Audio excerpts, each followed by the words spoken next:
if you have an interest in horses and love learning more about horses, the horse industry, teaching, or even managing your own horse business, then you're in the right place. We would love you to join us on our mission, which is to improve the lives of horses around the world through the education of riders, handlers, and trainers. So get comfortable, listen in, and enjoy. Horse welfare and safety are of utmost importance where humans have any interaction with horses. Within the courses at International Horse College, we only utilise methods that promote safe and humane ways of interaction between horses and humans. We only support safe methods of educating riders, handlers and trainers about horse welfare. internationalhorsecollege.com, registered training organisation 31352. Today's guest is Charmae Bell. Charmae's got a horse business with a difference, which just goes to prove if you would like to work with horses and you bring in lots of passion and a little bit of a twist and give people what they need, you can pretty much set up a horse business anywhere. Today's guest, Charmae Bell, has got BitBank Australia. How are you today, Charmae? I am great, thank you. Thank you for having me on. Oh, Charmae, really good to talk to you because we haven't had anyone with, we've had people with saddleries before, but not a BitBank. And I think I'm really curious. But look, and I didn't warn you about this before we start. Usually I ask people about a favourite quote. Now, the favourite quote might be something that inspires you, something that you continually telling everyone. But have you got something today that you can talk to us about, something that's inspired you or influenced you with horses? Yeah, absolutely. So I didn't get my first horse till I was about 10 years old. My parents bought a small property over in country South Australia and I'd wanted a pony my entire life, and they're sort of saying, no, until you can look after it yourself, we're not having anything to do with it. In typical sort of non-real horsey parents. Yes. And one of the quote that sticks in my mind is actually from my dad. I'm sure he pinched it from somewhere else, but it's don't wish for it, work for it. So from that down, I thought, right, if this is going to happen, it's going to be me that's got to do it. So I pulled up my socks. I did odd jobs where I could for people, whether it was mowing lawns, washing cars. I eventually got a job in the local general store in the country town where I lived and worked really, really hard and bought my first pony. That's an inspiration anyway. Don't wish for it, work for it, because there's lots of wishing going on. But, sometimes that little bit of work doesn't hurt, does it? Absolutely. Especially in today's day and age of social media where we're constantly comparing ourselves to the next Instagram post or, things like that. We never know what work has gone in behind the scenes for that person to have that in the first place. So It's always good just to run your own race. Yep. Now, you've told us a little bit about how you started with horses, but BitBank Australia, I'm sure you didn't just wake up one morning and say, I think I'll start a BitBank. It would have come on. I mean, you would have seen a need for this before you actually started it. Tell us how it came about. Absolutely. So I actually purchased BitBank from the lady who started it over in WA. Yep. Anita Marchesani. So she's the real brainchild behind it. So she had it for approximately 4 years before I took over. She loved it, but it wasn't her passion. So she decided to hand over the reins to somebody else, and I saw it and I inquired about it, and I just absolutely loved the philosophy behind what she was trying to do and the message that she was trying to get out to all of the riders across Australia and New Zealand. So I just grabbed it with both hands and ran with it.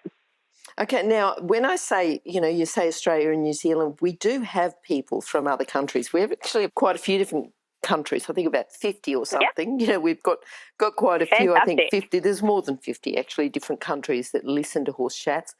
If people are interested in, if you're from another country, don't be put off by, the fact that BitBank is focused on Australia and New Zealand. But if they wanted to contact you about a particular bit, about anything, can they? Yeah, 100%. We ship worldwide and we also help people worldwide. So we get inquiries from different countries every single day, yeah. Oh, perfect. All right.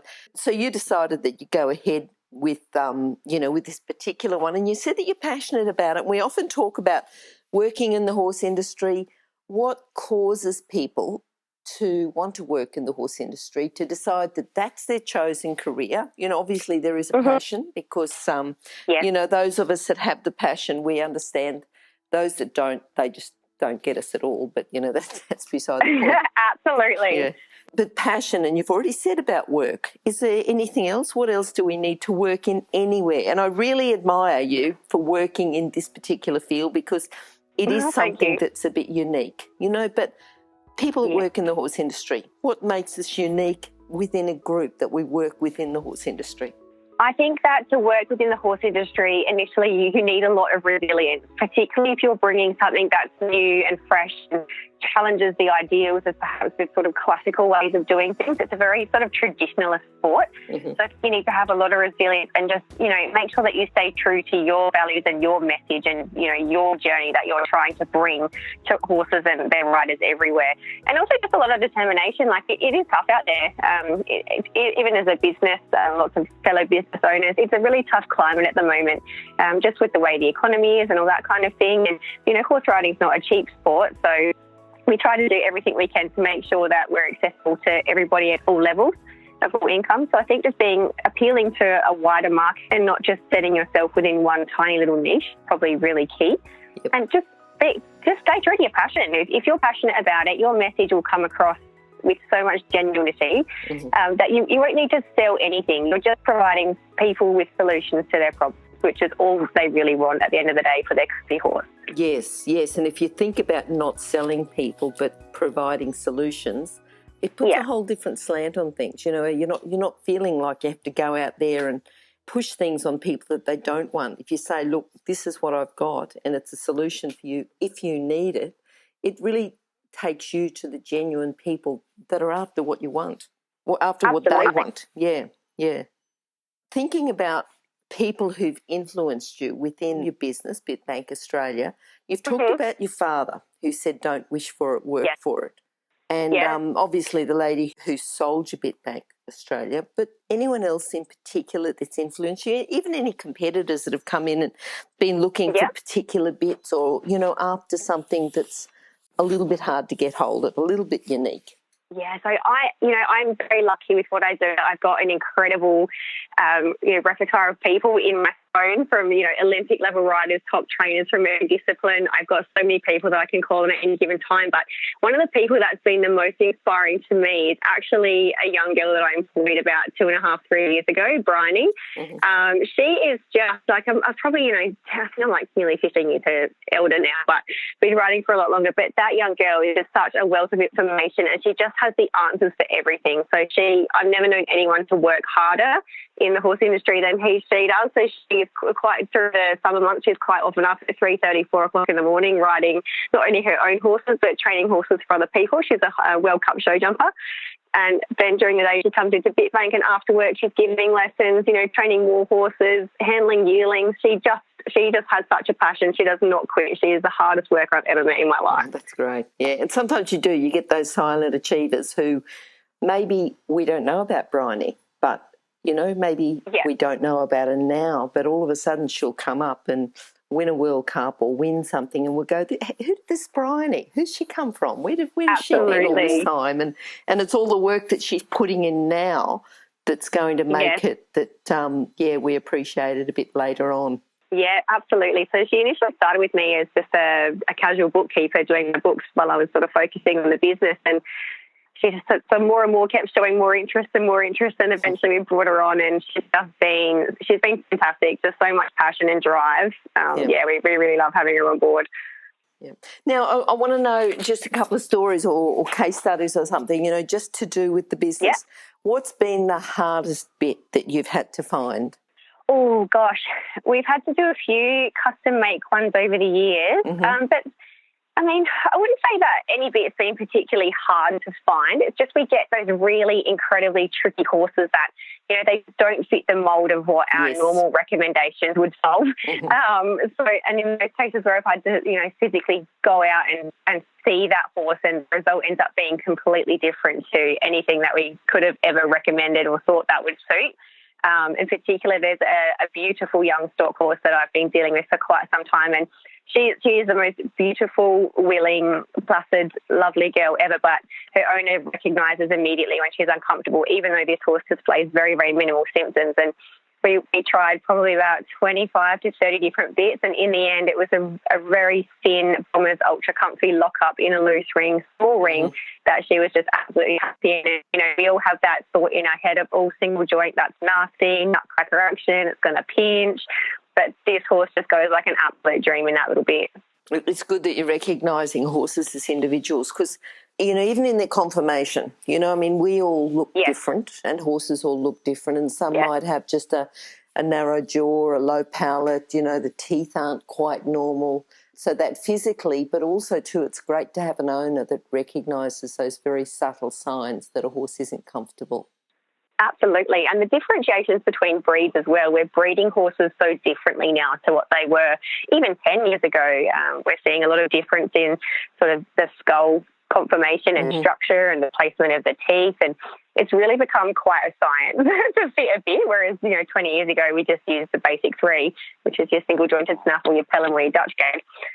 I'm thinking about, just the evolvement of horses, but evolvement of riding styles and equine science. What about bitless? If people are looking for bitless, what have you got to offer them? Do you just go, sorry, can't help you, we only do bits? Or have you got something that you can help them? Not at all. Yep. No, not at all. Like we're big advocates for bitless. We think it really does have a place in equestrianism going forward, even, in high-level FEI competitions. I really do think that it is going to be something that's offered and allowed in the future. But the only thing to keep in mind when you are buying bitless is that you buy one that's made and properly designed for the equine skull and equine conformation. So quite often we'll see people with, just an eBay bitless or something that they've been given by a friend or an incorrectly designed rope halter, and they sit right on the nerve exit points and the major blood vessels in the horse's face. So while you think you're being kinder, you've got to make sure you choose the right product for fit and the right type of bitless. So there's approximately about 5 different types of bitless available on the market at the moment, and we can help you navigate and work out which one is going to be the best for your horse. Good. Yeah. I suppose it's just like bits. You need the right bitless bridle depending on the conformation, the temperament of the horse, the rider as well. Absolutely. Yeah. So, we've got your simple side pull, which is essentially like riding in a halter or a sort of cavus and noseband, all the way up to your full cross under, which are for really, really strong horses and should only be used with experienced riders' hands. What about just as a general common thing? What's the most common inquiry that you get? My horse is leaning on my hands or pulling the reins out of my hands. Yep. So quite often we see horses that are uncomfortable when their tongue displaying this symptom. It's not necessarily just a naughty horse or an ignorant horse. So we can definitely, depending on what obviously the rider is already using, we can recommend the right bit to make the horse more comfortable, to make it less sort of inclined to want to lean or hang or push against the bit as a means of resistance. Yeah. What do you think's been your proudest moment? What's something that you've done, whether it's a top rider or a horse or, a horse that's gone out and competed after helping you? I suppose you're already pretty proud with the young one that you told us about a little while ago that was a bit tricky. Yeah. But have you got another one that you'd like to tell us about? Oh, I'm incredibly proud that, Megan Jones has taken us on to be an ambassador for our brand, because I know that she will only take you on if she 100% believes in what you do and sees a value added to the horse and the rider. So that was a huge moment for us when she agreed to take us on. But honestly, I'm very fortunate that my inbox most mornings is full of so much joy and gratitude from just general people, whether it's pleasure riders, pony clubbers, even horsey mums that don't know much about horses and they're having issues with their child's pony or whatever.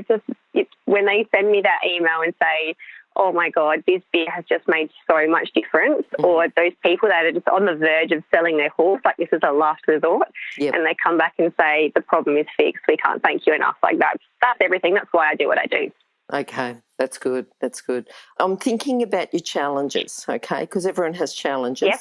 Now, money's always a challenge, so we won't talk about that, but what's been your biggest challenge in running a horse business? Now, I know that you didn't start this horse business, but, you can refer to what was a challenge when it first started or a challenge that you have, just on a day-to-day basis, or it may have been a challenge that you had at a particular time, because it's not just a challenge I want to know about, it's what you did to fix it. Yeah, sure thing. So probably one of our biggest challenges is changing the mindset of a lot of horses and riders, because the bit does make a difference. There's a lot of talk out there about it's all in the training. The equipment doesn't matter. If your training's wrong, no equipment's going to help. But it's just, when it comes to the bit, it's just not the case. So in the horse's mouth, there is more nerves per square inch than in any other part of its body. So it's really important and really critical that we get the bit right, the bit fit, the bit style, the conformation of the bit. So I guess my biggest challenge is just getting that message out and having it accepted as well, I guess. That's our challenge so far, but we're working on it. More an education piece.